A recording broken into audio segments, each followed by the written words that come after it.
একটা ছোট্ট গ্রামে এক বৃদ্ধ মুচি থাকত। তার দোকানটা খুব সাধারণ, চামড়ার টুকরো, সুই সুতা আর পুরনো এক টেবিল। কিন্তু দোকানের দেয়ালে একটা অদ্ভুত জিনিস ঝুলত, একটা ভাঙা ঘড়ি। ঘড়িটার কাঁটা বহু বছর আগে থেমে গিয়েছিল, কেউ সময় দেখতেও পারত না ওতে। গ্রামের মানুষ প্রায়ই হাসত, কাকা, এত পুরনো ঘড়ি কেন রেখে দিয়েছ? এটা তো কোনো কাজের না।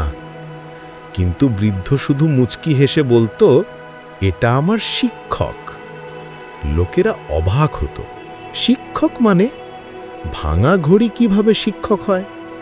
একদিন এক তরুণ এসে সরাসরি জিজ্ঞাসা করল, কাকা, আমি বুঝতে পারি না, এই ঘড়ি তো একেবারেই থেমে গেছে, এটা রাখলে কি শিক্ষা পাও?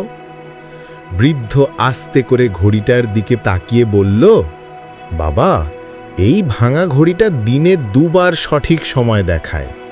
সকাল আর বিকেলে যখন কাঁটা সেই সময়ের সাথে মিলে যায়, তখন এই ঘড়িটাই সত্যি হয়ে ওঠে। আমি শিখেছি, মানুষও অনেক সময় ব্যর্থ হয়, থেমে যায়, ভুল করে, কিন্তু তাই বলে সে একেবারে শেষ হয়ে যায় না। সময় এলে তারও সঠিক মুহূর্ত আসে। তরুণটা ভাবনায় পড়ে গেল। বৃদ্ধ আবার বলল, এই ঘড়ি আমাকে শেখায় ব্যর্থতা কোনো স্থায়ী ব্যাপার নয়। আজকে তুমি ভুল করলে কালকেও হয়তো পারবে না, কিন্তু তোমার জীবনেও এমন একটা সময় আসবেই যখন তোমার চেষ্টা একেবারে সঠিক জায়গায় মিলবে। তাই হাল ছেড়ে দেওয়া যাবে না। সেদিন থেকে ওই তরুণ গ্রামের সবচেয়ে অধ্যবসায়ী মানুষ হয়ে উঠল। পরীক্ষায় কয়েকবার ফেল করলেও সে থামল না, বারবার মনে করত, ভাঙা ঘড়িও দিনে দুবার সঠিক সময় দেখায়।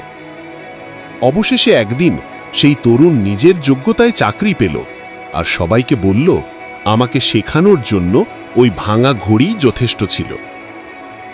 মেসেজ: বন্ধু, জীবন কখনো থেমে যায়, কখনো ব্যর্থতা আসে, কিন্তু মনে রেখো, ভাঙা ঘড়ির মতো তোমার সময়ও একদিন মিলবেই। ব্যর্থতা মানে শেষ নয়, বরং সঠিক সময়ের অপেক্ষা। গল্পটা কেমন লাগলো কমেন্টে জানাবে কিন্তু। ধন্যবাদ এতক্ষণ শোনার জন্য।